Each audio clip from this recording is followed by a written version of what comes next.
नमस्कार, मैं सुभाष कुमार आप लोग एक बार फिर से स्वागत करता हूं अपने YouTube channel study with ICC में। आज इस वीडियो में मैं आप लोग के लिए लेकर आया हूं महात्मा गांधी से जुड़े हुए टॉप 100 एमसीक्यू। ये सभी एमसीक्यू बहुत ही महत्वपूर्ण हैं। इसमें से अधिकांश क्वेश्चन किसी न किसी एग्जाम में पूछे गए हैं। तो चलिए शुरू करते हैं आज की इस वीडियो की। इस पहले प्रश्न से कहता है कि करमचंद गांधी दीवान थे। तो करमचंद गांधी कहाँ के दीवान थे? सही आंसर होगा उपर्युक्त सभी राज्यों के। ये जो करमचंद गांधी है ये शुरू में पोरबंदर के दीवान थे, फिर इसके बाद राजकोट और बंकानेर ये तीनों जगह के दीवान बने थे। आपको याद रखना है पोरबंदर, राजकोट और बंकानेर इन तीनों जगह के दीवान कौन थे? करमचंद गांधी, जो कि महात्मा गांधी के पिता थे। नेक्स्ट क्वेश्चन है कि करमचंद गांधी का उपनाम क्या था? तो करमचंद गांधी का उपनाम था कवा गांधी। इन्हें कवा गांधी के नाम से भी जाना जाता था। नेक्स्ट क्वेश्चन है गांधी जी को अर्धनग्न फकीर एवं देशद्रोही फकीर किसने कहा? तो गांधी जी को अर्धनग्न फकीर और देशद्रोही फकीर कह के संबोधित किया था विंस्टन चर्चिल ने। यह ब्रिटेन का प्रधानमंत्री था। तो बी इसका सही जवाब हो गया। अगला क्वेश्चन है कि गांधी जी को भिखारियों का राजा किसने कहा था? तो गांधी जी को भिखारियों का राजा किसने कहा था? मदन मोहन मालवीय ने। ये इसका सही जवाब रहा। नेक्स्ट है कि गांधी जी को जादूगर किसने कहा था? तो गांधी जी को जादूगर कह के संबोधित किया था शेख मुजीबुर रहमान ने। डी इसका सही जवाब हो गया। शेख मुजीबुर रहमान ने गांधी जी को क्या कहा था? जादूगर कहा था। आप लोग को कमेंट करके बताना है कि बंग बंधु किसे कहा जाता है। कमेंट कीजिए बंग बंधु किसे कहा जाता है। अगला सवाल, गांधी जी को आधुनिक युग का अजात शत्रु किसने कहा है? तो गांधी जी को आधुनिक युग का अजात शत्रु किसने कहा है? राजेंद्र प्रसाद ने। यहाँ से एक क्वेश्चन आप लोगों के लिए कमेंट वर्क है।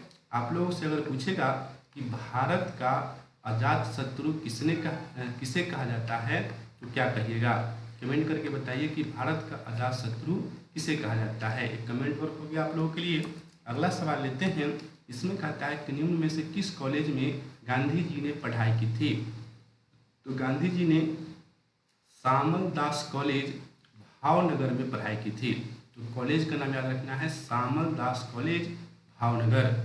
नेक्स्ट क्वेश्चन है महात्मा गांधी की आरंभिक शिक्षा कहाँ हुई थी? तो महात्मा गांधी की आरंभिक शिक्षा जो हुई थी वह पोरबंदर में हुई थी। आरंभिक शिक्षा का मतलब है कि वो बचपन में कहाँ पढ़ते थे? तो बचपन में वो पोरबंदर में ही पढ़ते थे, क्योंकि इनका जन्म पोरबंदर में ही हुआ था। नेक्स्ट क्वेश्चन है कि महात्मा गांधी ने अपनी हाई स्कूल की शिक्षा कहाँ से संपन्न की थी? तो महात्मा गांधी ने अपनी हाई स्कूल की शिक्षा कहाँ से संपन्न की थी? तो याद रखना है अल्फ्रेड हाई स्कूल राजकोट से। ये इस प्रश्न का सही जवाब हो गया। तो आपसे यहाँ से 3 तरह का सवाल मैंने बता दिया।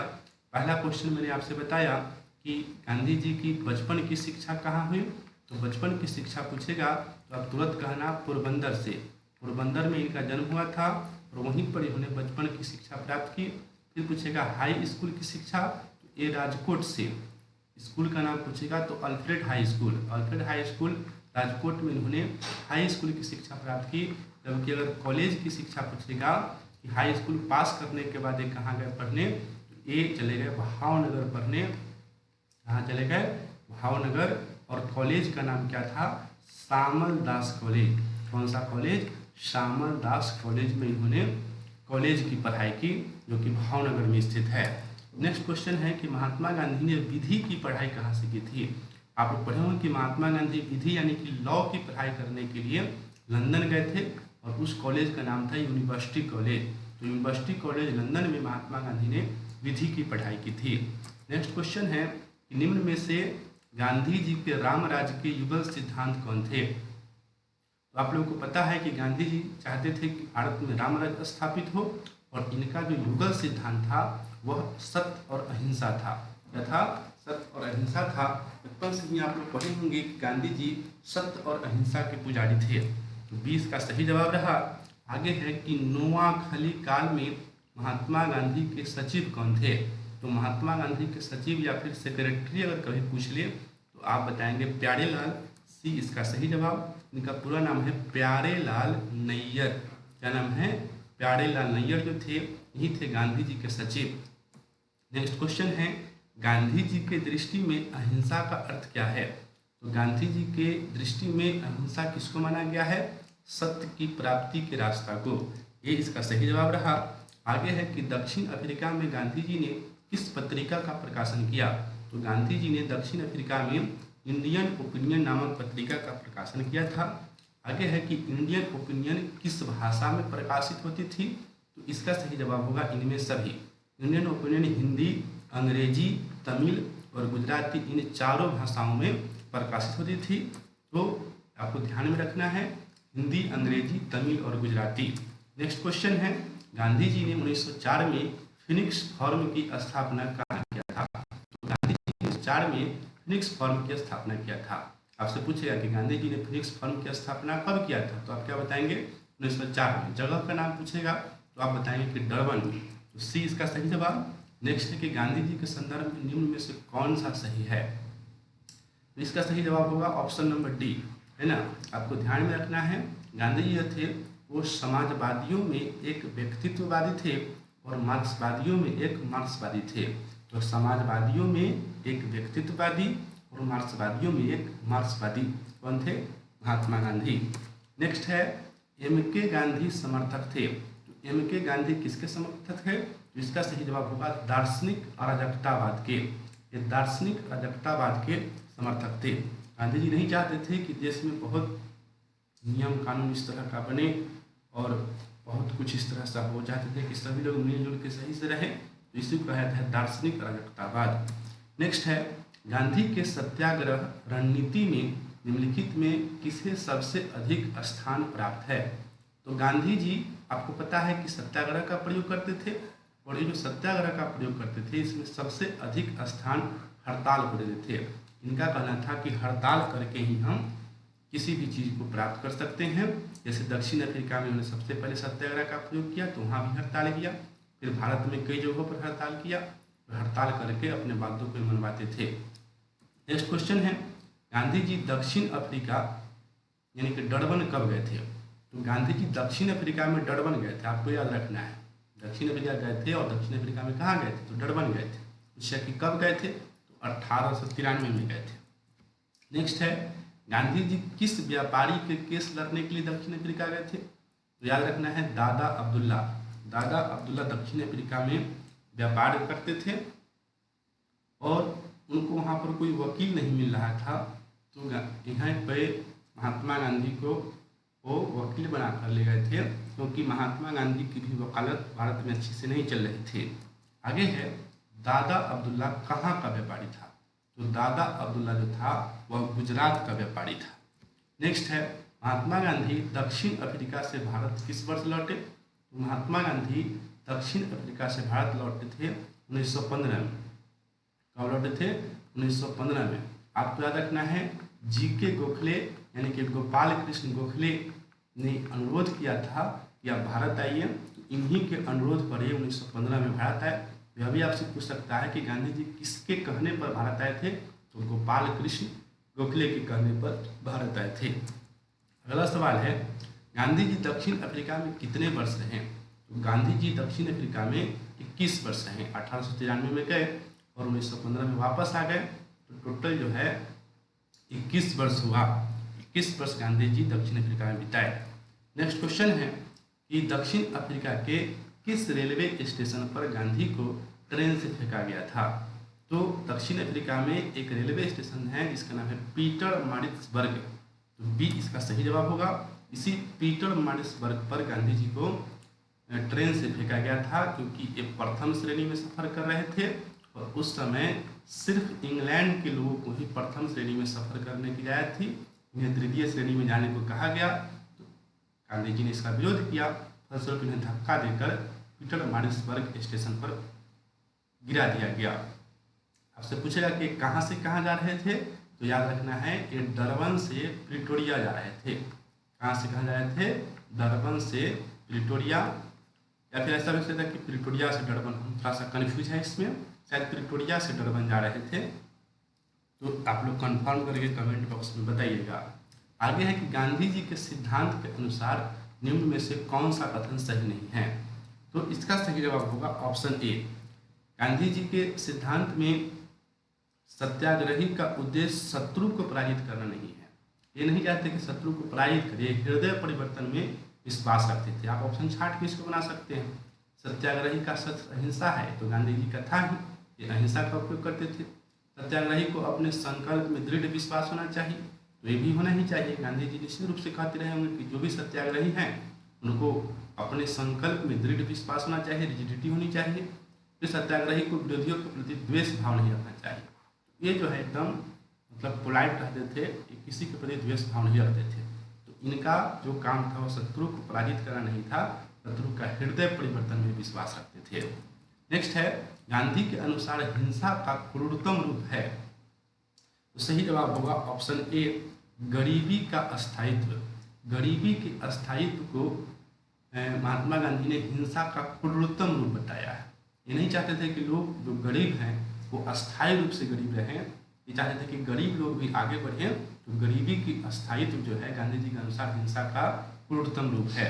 आगे है, गांधी जी ने परिवार नियोजन हेतु क्या तरीका बताया? तो गांधी जी का कहना था कि परिवार नियोजन यानी कि जनसंख्या में वृद्धि नहीं करना है, इसके लिए आत्मनियंत्रण करना है। ये इसका सही जवाब रहा। नेक्स्ट है, एम के गांधी ने निम्नलिखित भारतीय राष्ट्रीय कांग्रेस के अधिवेशनों में किस एक में सर्वप्रथम भाग लिया था? तो इसका आंसर हो जाएगा ऑप्शन नंबर बी, कलकत्ता अधिवेशन 1901। आपको याद रखना है, गांधी जी 1901 ईस्वी में कलकत्ता अधिवेशन में सबसे पहले भाग लिए थे। तो आप सोच रहे होंगे कि 1853 में गए हैं दक्षिण अफ्रीका और 1915 में आए हैं, और ये तो 1901 की बात है। तो ऐसा नहीं कि गांधी जी लगातार दक्षिण अफ्रीका रहते थे, बीच बीच में भारत जाते रहते थे। इसी क्रम में इनका कई मतलब बेटों का भी जन्म हुआ था, तो इसमें आपको कन्फ्यूज नहीं होना है। 1901 के कलकत्ता अधिवेशन में गांधी जी जो है सबसे पहले भाग लिए थे। आगे के, भारत के स्वतंत्रता आंदोलन के दौरान महात्मा गांधी द्वारा स्थापित साबरमती आश्रम नगर के बाहर स्थित है। जो साबरमती आश्रम है वो किस नगर के बाहर स्थित है? तो सही जवाब होगा अहमदाबाद। तो 20 का सही आंसर हो गया। आप लोग को कमेंट करके बताना है कि जो साबरमती आश्रम है इसकी स्थापना कब हुई थी, गांधी जी ने इसकी स्थापना कब की थी, ये कमेंट करके बताइए आप लोग। नेक्स्ट क्वेश्चन है, महात्मा गांधी ने अहमदाबाद के निकट साबरमती के किनारे एक आश्रम बनाया, इसे डैश कहा जाता था। तो ये जो साबरमती आश्रम है इसी का एक अन्य नाम क्या था? तो सही जवाब होगा सी, सत्याग्रह आश्रम। गांधी जी सत्याग्रह का प्रयोग करते थे। जहाँ भी सत्याग्रह आए तो समझिए कि गांधी से जुड़ा हुआ है। तो गांधी जी ने जो साबरमती आश्रम की स्थापना किया था उसी को क्या कहा था? सत्याग्रह आश्रम। नेक्स्ट है, महात्मा गांधी से संबंधित निम्नलिखित आश्रमों में कौन सबसे पुराना है? तो सही जवाब होगा ऑप्शन बी, फिनिक्स। फिनिक्स आश्रम की स्थापना गांधी जी ने 1904 ईस्वी में ही कर दिया था दक्षिण अफ्रीका में। तो ये जो है सबसे पुराना आश्रम है जिसे गांधी जी ने बनाया था। आगे है, गांधी जी ने सेवा धर्म कहाँ अपनाया था? तो सही जवाब होगा ऑप्शन सी, दक्षिण अफ्रीका में। गांधी जी ने सेवा धर्म दक्षिण अफ्रीका में अपनाया था।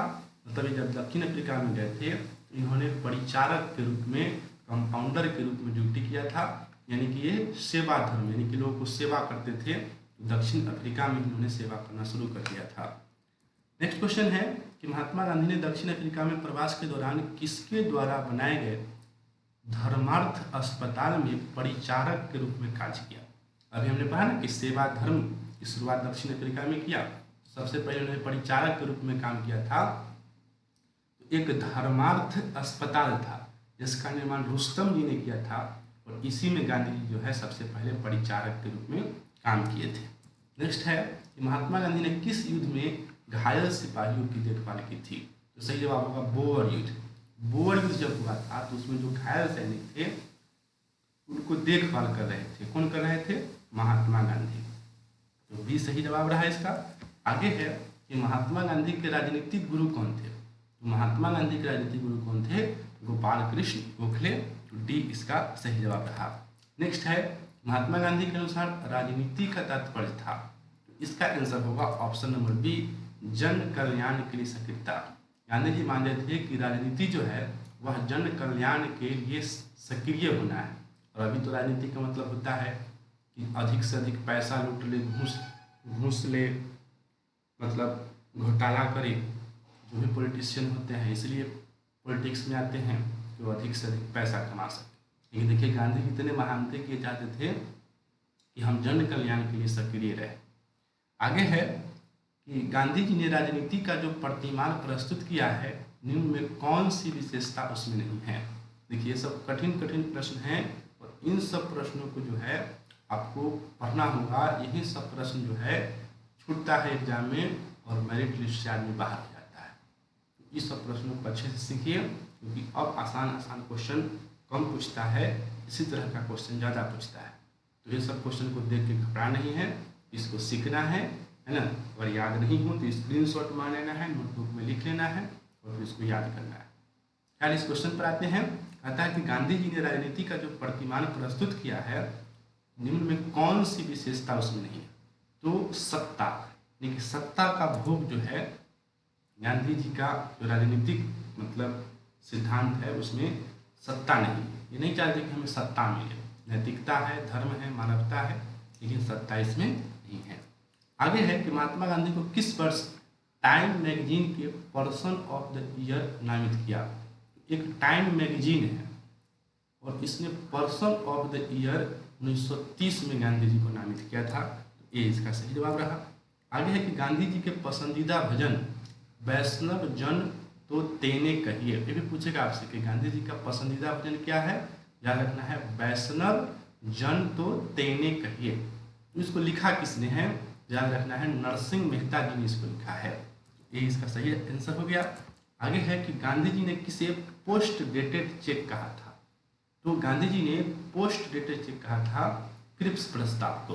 इसको कहा था क्रिप्स प्रस्ताव को। आप लोगों को कमेंट करना है कि जो क्रिप्स प्रस्ताव है यह कब आया था। तो ये आया कब था ये आप लोग कमेंट करके बताइए। क्रिप्स प्रस्ताव भारत कब आया था। आगे है गांधी जी के समाधि स्थल को क्या कहते हैं। तो गांधी जी की जो समाधि स्थल है उसे राजघाट कहा जाता है। ये इसका सही जवाब हो गया। विजय घाट जो है लाल बहादुर शास्त्री का क्या है, समाधि स्थल है। जबकि शक्ति स्थल किसका है, तो यह इंदिरा गांधी का समाधि स्थल है। इसका इंदिरा गांधी का। और ये जो समता स्थल है यह किसका समाधि स्थल है, तो यह जगजीवन राम जो है उनके समाधि स्थल को समता स्थल कहा जाता है। आगे है सदाग्रह शब्द का प्रयोग सर्वप्रथम किसने किया। इसका आंसर हो जाएगा मगनलाल गांधी। सी इसका सही जवाब हो जाएगा। तो आपको ध्यान रखना है मगनलाल गांधी जो महात्मा गांधी के साथ भतीजा थे और इन्होंने ही सबसे पहले सदाग्रह शब्द का प्रयोग किया था। तो सदाग्रह शब्द का प्रयोग मगनलाल गांधी ने सबसे पहले किया था। ये गांधी जी के भतीजा थे। नेक्स्ट है निम्नलिखित में से किसने सत्याग्रह शब्द को गढ़ा। तो सत्याग्रह शब्द का प्रयोग सबसे पहले महात्मा गांधी ने किया है। तो ध्यान में रखना है जो सदाग्रह भी मैंने आपको बताया मगनलाल गांधी उसी सदाग्रह से इन्होंने सत्याग्रह का प्रयोग किया।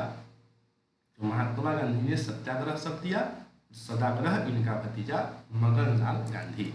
आगे है निम्न में से कौन सा भारत में गांधी जी का प्रथम सत्याग्रह आंदोलन था जिसमें उन्होंने सविनय अवज्ञा का प्रयोग किया। तो गांधी जी का प्रथम सत्याग्रह था चंपारण। तो इसी में उन्होंने सबसे पहले सविनय अवज्ञा का प्रयोग किया था। आपको बताना है कि चंपारण सत्याग्रह कब हुआ था। कमेंट कीजिए और बताइए कब हुआ था चंपारण सत्याग्रह। आ ही गया क्वेश्चन, गांधी जी ने चंपारण सत्याग्रह कब किया था, 1917 में। 20 का सही जवाब रहा। नेक्स्ट है गांधी जी ने चंपारण सत्याग्रह किस पद्धति के विरुद्ध किया था। तो गांधी जी ने जो चंपारण सत्याग्रह किया था वह 3 कठिया पद्धति के विरुद्ध किया था। नील की खेती में एक 3 कठिया पद्धति प्रचलित थी, उसी के विरुद्ध में इन्होंने सत्याग्रह का प्रयोग किया था। निम्नलिखित में से किसने कहा था विदेशी वस्त्रों की बर्बादी ही उनके साथ सर्वोत्तम व्यवहार है। तो ये कहा था महात्मा गांधी। उन्होंने कहा था कि विदेशी वस्त्रों की बर्बादी ही उनकी उनके साथ सर्वोत्तम व्यवहार है, उनके साथ मतलब अंग्रेजों के साथ। आगे है, ब्रिटिश निर्मित उत्पादों को गांधी का बहिष्कार प्रभावी हुआ क्योंकि ब्रिटेन भारत को एक बड़ा क्या था, मतलब महात्मा गांधी ने ब्रिटिश निर्मित सभी उत्पादों का विरोध कर दिया था। इनका कहना था कि जो भी ब्रिटेन से बना हुआ सामान भारत में आता है उसका हम लोग उपयोग ही नहीं करेंगे, बहिष्कार करेंगे। तो इसका प्रभाव हुआ। क्यों प्रभाव हुआ? क्योंकि ब्रिटेन जो है भारत को एक बहुत बड़ा निर्मित वस्तुओं का बाजार समझता था। तो सी इसका सही आंसर हो जाएगा। तो निर्मित वस्तुओं का बाजार समझता था कौन? ब्रिटेन। तो याद रखना आप लोगों को। आगे है कि गांधीवादी विचारधारा किसने प्रभावित रही है, मतलब गांधीवादी विचारधारा जो है वो किससे प्रभावित रही है ये बताना है आप लोगों को। तो ए रस्किन से भी प्रभावित रही है, थोरो से भी और टॉलस्टॉय से। तो डी इसका सही जवाब हो जाएगा। नेक्स्ट है, निम्न में से किस आंदोलन से गांधी जी संबंधित नहीं है? तो स्वदेशी आंदोलन से गांधी जी संबंधित नहीं है। आपको पता है कि यह 1905 में हुआ था, बंगाल विभाजन के विरोध में। इस समय गांधी जी कहाँ थे? इस समय गांधी जी जो है दक्षिण अफ्रीका थे। तो गांधी जी इससे जुड़े हुए नहीं है। खिलाफत आंदोलन के समय गांधी जी थे, 1920 में हुआ था। व्यक्तिक सत्याग्रह आंदोलन 1940 में हुआ था, इसे भी गांधी जी ने शुरू किया था। और भारत छोड़ो आंदोलन 1942 में हुआ था, इसे भी गांधी जी ने शुरू किया था। आगे है कि निम्नलिखित सत्याग्रहों में से किसका नेतृत्व महात्मा गांधी ने नहीं किया है? तो भारत छोड़ो का किया ही था, सविनय अवज्ञा का भी किया था और खेरा का भी किया था। तो सी इसका आंसर होगा। बारदोली सत्याग्रह जो हुआ था इसका नेतृत्व महात्मा गांधी ने नहीं बल्कि सरदार वल्लभ भाई पटेल ने किया था। तो आपको याद रखना है, सरदार वल्लभ भाई पटेल ने बारदोली सत्याग्रह किया था। जबकि भारत छोड़ो 1942 महात्मा गांधी, सविनय अवज्ञा 1930 महात्मा गांधी और खेरा आंदोलन 1918, इन तीनों का नेतृत्व किसने किया था? महात्मा गांधी ने किया था। आगे है कि महात्मा गांधी को सर्वप्रथम राष्ट्रपिता किसने कहा था? तो महात्मा गांधी को सबसे पहले राष्ट्रपिता किसने कहा था? सुभाष चंद्र बोस ने। आगे है, महात्मा गांधी को पहली बार महात्मा किसने कहा? तो महात्मा कहा था रविंद्रनाथ टैगोर ने। तो आप लोगों को कमेंट करना है कि महात्मा गांधी ने रविंद्रनाथ टैगोर को क्या कहा था। कमेंट करके बताइए कि महात्मा गांधी ने रविंद्रनाथ टैगोर को क्या कहा था। रविंद्रनाथ टैगोर ने तो महात्मा गांधी को महात्मा कहा था।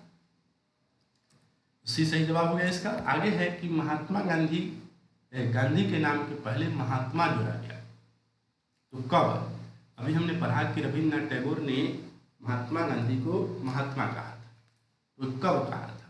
तो सही जवाब होगा चंपारण सत्याग्रह के दौरान। जब चंपारण सत्याग्रह सफल रहा तो रविंद्रनाथ टैगोर ने महात्मा गांधी को महात्मा कहा था। आगे है कि निम्नलिखित में से किस आंदोलन में महात्मा गांधी ने प्रत्यक्ष रूप से भाग नहीं लिया था? इसका सही जवाब होगा वायकोम सत्याग्रह। वायकोम सत्याग्रह केरल में हुआ था। इसमें गांधी जी ने प्रत्यक्ष रूप से भाग नहीं लिया था। अप्रत्यक्ष रूप से लिया था लेकिन प्रत्यक्ष रूप से भाग नहीं लिया था। आगे है, राजकोट सत्याग्रह में गांधी जी के 4 दिनों के अनशन के बाद वायसराय की मध्यस्थता से राजकोट के शासक समझौते पर हस्ताक्षर किए। यह सत्याग्रह कब हुआ था? यानी कि राजकोट सत्याग्रह जो हुआ था ये कब हुआ था, आपसे पूछा जा रहा है। याद रखना है 1939 में। बी इसका सही जवाब होगा। 1939 ईस्वी में महात्मा गांधी ने राजकोट सत्याग्रह किया था। ये 4 दिन तक अनशन पर थे। उसके बाद जो राजकोट का शासक था वह वायसराय की मध्यस्थता से एक समझौता पर हस्ताक्षर किया था। तो आपको याद रखना है, पूछेगा कि राजकोट सत्याग्रह किसने किया? तो गांधी जी ने। 4 दिन अनशन पर रहे और ये कब हुआ? तो 1939 में। आगे है कि स्वाधीनता आंदोलन के दौरान महात्मा गांधी के करीबी अंग्रेज मित्र थे।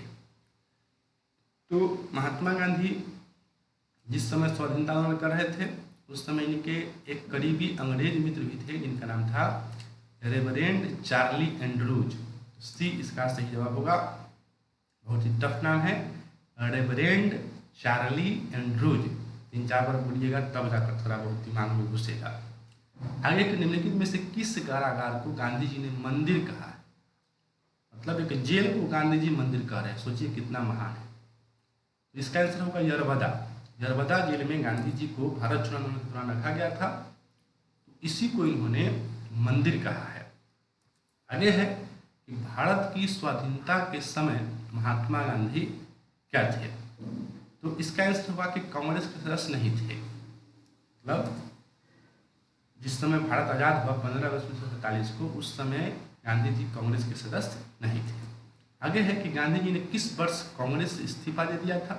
तो गांधी जी ने 1934 में ही कांग्रेस से इस्तीफा दे दिया था। आगे है गांधी जी की मृत्यु पर किसने कहा हमारे जीवन से प्रकाश चला गया?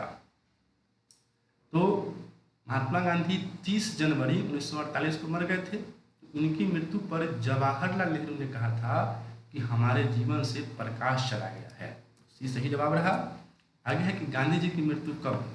तो अभी तो मैंने बोला 30 जनवरी 1948 ईस्वी को। नेक्स्ट है गांधी जी के मृत्यु दिवस को किस रूप में मनाया जाता है? तो गांधी जी 30 जनवरी को मरे थे 1948 में, और इस 30 जनवरी को क्या मनाया जाता है? शहीद दिवस मनाया जाता है। सी इसका सही जवाब। आगे है कि गांधी जी को वन मैन बाउंड्री फोर्स कहकर किसने संबोधित किया? तो गांधी जी को वन मैन बाउंड्री फोर्स किसने कहा था? सही जवाब हुआ लॉर्ड माउंटबेटन ने।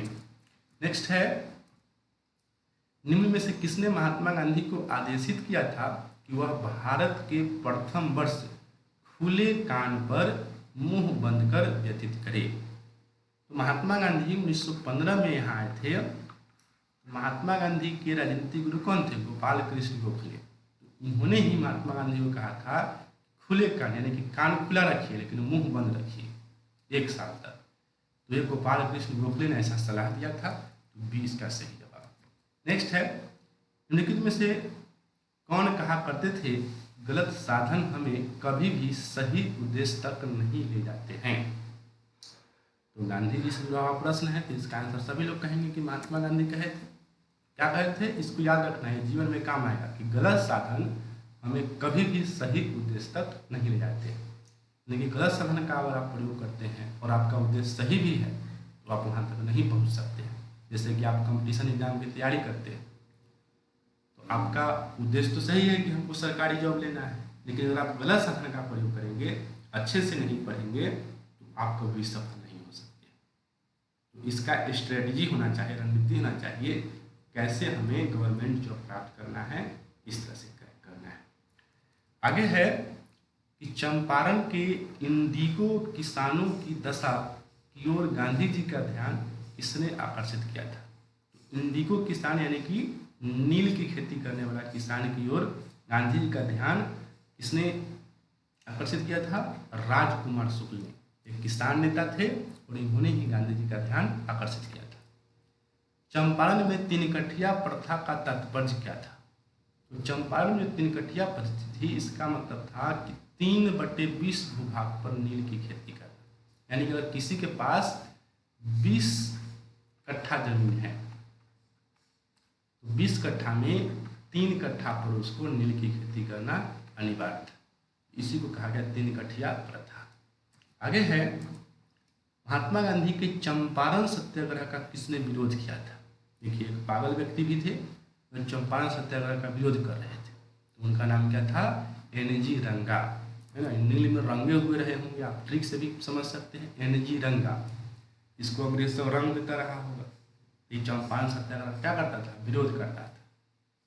नेक्स्ट है कि चंपारण कृषि जांच समिति, चंपारण कृषि जांच समिति का सदस्य निम्नलिखित में कौन नहीं था? तो इसका आंसर होगा अनुग्रह नारायण। ये जो थे चंपारण कृषि जांच समिति के सदस्य नहीं थे। आगे है कि चंपारण कृषि जांच समिति का अध्यक्ष कौन था? तो इसका आंसर हो जाएगा M.E.L. टैनर। कौन? M.E.L. टैनर जो थे चंपारण कृषि जांच समिति के अध्यक्ष थे। सॉरी मैंने गलत बता दिया, 1 मिनट आप लोग इंतजार कीजिए, फिर मैं आप लोगों को पढ़ाता हूँ।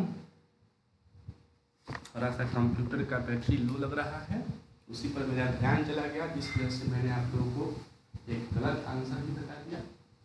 और इस सही करके कंप्यूटर को चार्ज में लगा के मैं आप लोगों को आगे का क्वेश्चन करवाता हूँ, बस थोड़ा सा इंतजार कीजिए।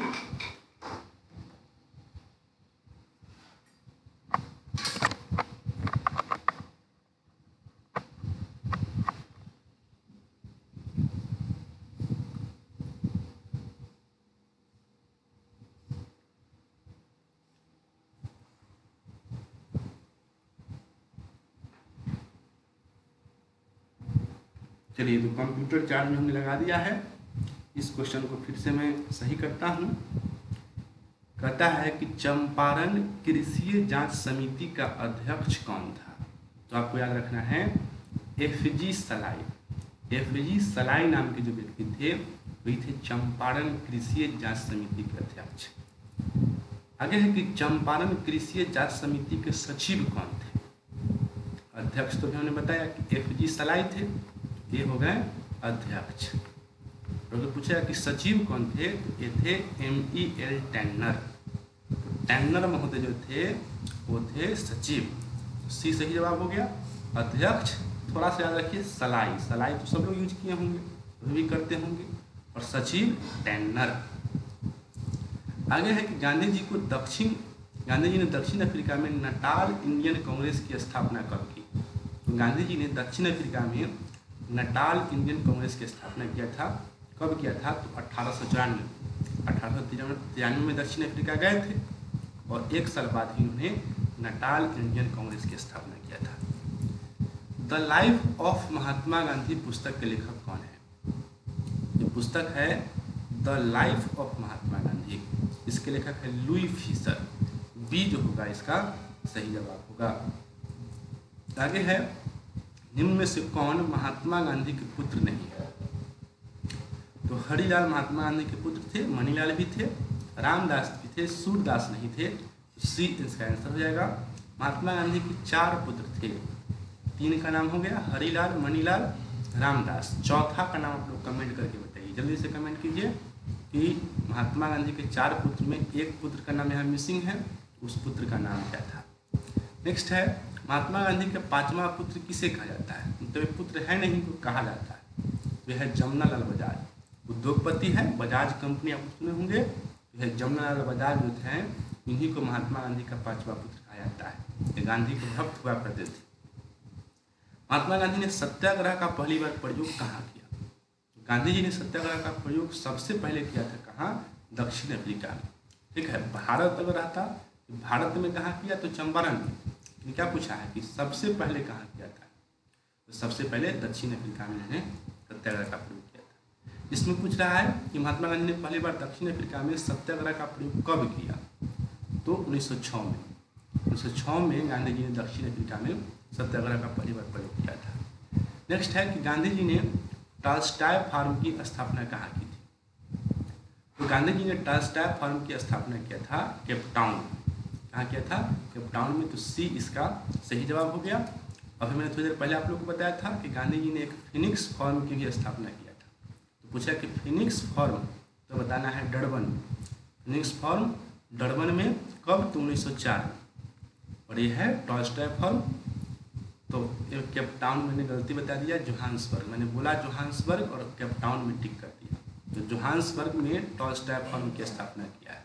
तो आपको ध्यान में रखना है, टॉलस्टॉय फार्म जोहान्सबर्ग में है। पूछा कि टॉलस्टॉय फार्म की स्थापना कब की गई? तो 1910 में। गांधी जी ने 1910 ईस्वी में टॉलस्टॉय फार्म की स्थापना जोहान्सबर्ग में किया था। नेक्स्ट है कि गांधी जी की आत्मकथा क्या है? तो गांधी जी की आत्मकथा क्या है? सत्य के साथ मेरा प्रयोग। यहाँ गलती लिखा गया है, सत्य के साथ मेरा प्रयोग। ये होगा सत्य के साथ मेरा प्रयोग। इंग्लिश में इसी को बोलते हैं माई एक्सपीरियंस विथ ट्रूथ। याद रखना है, माई एक्सपीरियंस विथ ट्रूथ जो है यह महात्मा गांधी की आत्मकथा है। आगे है, गांधी जी को बापू कहकर किसने संबोधित किया था? बापू कहकर जवाहरलाल नेहरू ने संबोधित किया था। नेक्स्ट है, अमेरिकन गांधी किसे कहा जाता है? अमेरिकन गांधी कहा जाता है मार्टिन लूथर किंग को। भी इसका सही जवाब रहा। नेक्स्ट है, गांधी ऑन नॉन वायलेंस पुस्तक के लेखक कौन है? तो गांधी ऑन नॉन वायलेंस, यह एक पुस्तक है, इसके लेखक है थॉमस मॉर्टन, ये इसका सही जवाब। नेक्स्ट है, भारत छोड़ो आंदोलन के समय महात्मा गांधी के साथ अमेरिकी प्रशासक कौन थे? 1942 ईस्वी में भारत आंदोलन चल रहा था, उस समय महात्मा गांधी के साथ एक अमेरिकी प्रशासक थे, उनका नाम क्या था? Lewis Fisher. तो बी सही जवाब रहा। आगे है, बीइंग गांधी पुस्तक के लेखक कौन है? तो बीइंग गांधी भी एक पुस्तक है और इसके लेखक है पारो आनंद। तो बी इसका सही जवाब रहा। नेक्स्ट है, गांधी जी खादी को किसका प्रतीक मानते थे? तो गांधी जी खादी वस्त्र का प्रयोग करते थे और प्रचार भी करते थे, लोग कहते थे कि खादी का इस्तेमाल कीजिए, ब्रिटेन निर्मित कपड़ा का इस्तेमाल नहीं कीजिए। तो यह खादी को आर्थिक स्वतंत्रता का प्रतीक मानते थे, खुद बहुत अधिक चरखा चलाते थे और प्रतीक मानते थे आर्थिक स्वतंत्रता का। नेक्स्ट है, महात्मा गांधी निम्न में किस पुस्तक के लेखक हैं? महात्मा गांधी इसमें से किस पुस्तक के लेखक हैं? तो इसका आंसर होगा इनमें से। उन्होंने हरिजन, यंग इंडिया और वर्ड्स ऑफ गांधी तीनों पुस्तक लिखा है, इनमें सभी इसका सही जवाब होगा। नेक्स्ट है, गांधी जी भारतीय राष्ट्रीय कांग्रेस के किस अधिवेशन की अध्यक्षता की थी? तो गांधी जी ने केवल एक बार कांग्रेस की अध्यक्षता की थी, वो था बेलगांव अधिवेशन 1924। सी सही जवाब। नेक्स्ट है, गांधी जी ने किस गोलमेज सम्मेलन में हिस्सा लिया था? तो सही जवाब होगा दूसरे गोलमेज सम्मेलन। आप लोगों को कमेंट करना है कि दूसरा गोलमेज सम्मेलन कब हुआ था, कमेंट कीजिए दूसरा गोलमेज सम्मेलन कब हुआ था। नेक्स्ट है, पूना समझौता किसके बीच हुआ था? तो पूना समझौता जो हुआ था ये हुआ था महात्मा गांधी और भीमराव अंबेडकर के बीच। भी सही आंसर हो गया इसका। आगे है, तो पूना समझौता कब हुआ था? तो याद रखना है, पूना समझौता जो हुआ था ये हुआ था 26 सितंबर 1932। 26 सितंबर 1932 को हुआ था। ईस्वी बहुत महत्वपूर्ण है, डेट आप न भी याद कीजिएगा तो काम चलेगा, लेकिन 1932 जरूर याद रखना है। नेक्स्ट है, व्यक्तिगत सत्याग्रह की शुरुआत किसने की? तो व्यक्तिगत सत्याग्रह की शुरुआत किया गया था किसके द्वारा? तो ये महात्मा गांधी के द्वारा किया गया था। इसके प्रथम सत्याग्रही थे विनोबा भावे। पूछेगा कि प्रथम सत्याग्रही कौन थे? तो प्रथम सत्याग्रही कौन थे? विनोबा भावे। और दूसरे सत्याग्रही अगर पूछेगा कि दूसरा सत्याग्रही कौन था, तो दूसरा सत्याग्रही थे जवाहरलाल नेहरू। तो व्यक्तिगत सत्याग्रह की शुरुआत महात्मा गांधी ने किया, प्रथम सत्याग्रही बने विनोबा भावे, दूसरे सत्याग्रही कौन बने? जवाहरलाल नेहरू। आगे है कि व्यक्तिगत सत्याग्रह की शुरुआत कहाँ से हुई? तो व्यक्तिगत सत्याग्रह जो हुआ था शुरू हुआ था आपको पवनार आश्रम से। ये इसका सही जवाब हो गया। आप लोग को कमेंट करना है कि पवनार आश्रम कहाँ है, कमेंट करके बताइए पवनार आश्रम जो है वो कहाँ है। आगे है, भारत छोड़ो प्रस्ताव किसने पेश किया था? तो भारत छोड़ो प्रस्ताव को पेश किया गया था जवाहरलाल नेहरू के द्वारा। याद रखना है, बी इसका आंसर हो गया। ठीक है, भारत छोड़ो प्रस्ताव को महात्मा गांधी ने नहीं पेश किया था, जवाहरलाल नेहरू ने पेश किया था। अगर पूछेगा कि भारत छोड़ो आंदोलन किसने शुरू किया, तब महात्मा गांधी। यह है प्रस्ताव, तो प्रस्ताव को पेश किया था जवाहरलाल नेहरू। आगे है, महात्मा गांधी निम्न में से किस पत्र को प्रकाशित करते थे? तो महात्मा गांधी इसमें से तीनों पत्र को प्रकाशित करते थे, इनमें सभी इसका सही जवाब हो गया। हरिजन बंधु गुजराती में प्रकाशित करते थे, हरिजन सेवक हिंदी में प्रकाशित करते थे और हरिजन अंग्रेजी में प्रकाशित करते थे।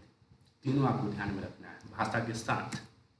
आगे है कि महात्मा गांधी द्वारा स्थापित हरिजन सेवक संघ के अध्यक्ष कौन थे? महात्मा गांधी ने हरिजन सेवक संघ की स्थापना किया था और इसके अध्यक्ष बनाए गए थे कौन? घनश्याम दास बिरला। देखिए 98 क्वेश्चन तक हम लोग पहुँच गए हैं, अब केवल 2 प्रश्न और हैं। हो सकता है कि किसी प्रश्न में कोई कन्फ्यूजन रह गया हो तो आप लोग कमेंट बॉक्स में जरूर पूछिएगा, मैं उसका आंसर देने की कोशिश करूँगा। हो सकता है कि मैंने ही गलत बता दिया हो, लेकिन हमने पूरी कोशिश किया है गलत ना हो। 1-2 क्वेश्चन में थोड़ा बहुत हो सकता है कुछ प्रॉब्लम हुआ हो। चलिए अब 99 नंबर क्वेश्चन पे चलते हैं। गांधी जी के आध्यात्मिक गुरु कौन थे? बहुत महत्वपूर्ण है यह। राजनीतिक गुरु सबको पता है कि गोपाल कृष्ण गोखले है, लेकिन आध्यात्मिक गुरु कौन थे? रायचंद्र भाई। ये सही जवाब होगा। रायचंद्र भाई जो थे वही थे गांधी जी के आध्यात्मिक गुरु। चलिए अब 100वां क्वेश्चन, महात्मा गांधी के निजी युवा चिकित्सक कौन थे? महात्मा गांधी के निजी युवा चिकित्सक कौन थे? सुशीला नैयर। बी जो है इसका सही जवाब। ये जो सुशीला नैयर है ये प्यारेलाल नैयर की बहन है, सिस्टर है, ठीक है, और यही थी इनकी युवा चिकित्सक। और ये जो प्यारेलाल नैयर है ये कौन थे? सचिव थे। मैंने अभी पढ़ाया था शुरू में आपको। महात्मा गांधी के सचिव अगर पूछ लेगा तो प्यारेलाल नैयर, और युवा चिकित्सक, निजी युवा चिकित्सक कौन थे? ये थी सुशीला नैयर, ठीक है। तो ये 100 प्रश्न बहुत ही महत्वपूर्ण थे। आप लोगों को वीडियो पसंद आया होगा। चलिए यहाँ पर हम लोग इसको समाप्त करते हैं, मिलते हैं फिर नेक्स्ट वीडियो के साथ। जय हिंद, जय भारत, जय बिहार।